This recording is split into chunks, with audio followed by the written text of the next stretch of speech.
să întreb și să facem primul nostru Q&A. Hai să răspundem la întrebările voastre pe cel la telefon, normal.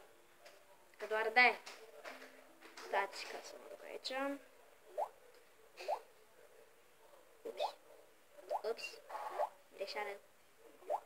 Stați puțin ca să... Așa.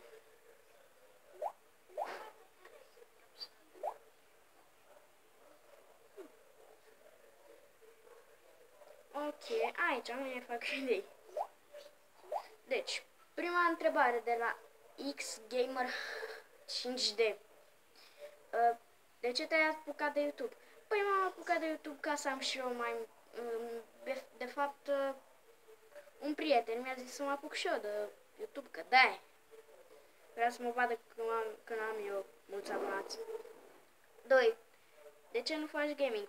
Păi fac gaming într-un fel, dar acum sunt mai mult cu vloguri și na. De ce numele canalului tău se repetă de 2 ori? Numele meu se repetă de 2 ori pentru că da, vreau să pară și eu ceva, dar o să-l fac de o dată. Nu știu, o să rezolv asta. Ai iubită? Da. Care este cel mai bun prieten al tău?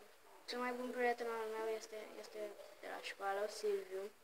Adică, nu știți cum îl cheamă. Ăla, Mihai Lască. Așa. Unde locuiești? În București.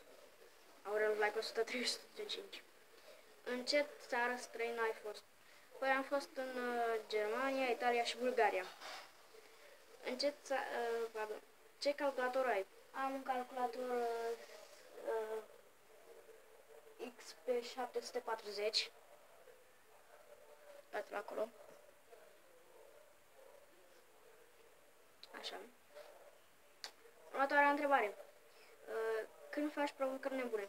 Păi eu să fac provocări nebune, nu știu.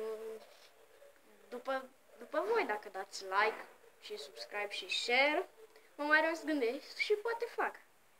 Deci nu mai depinde de voi.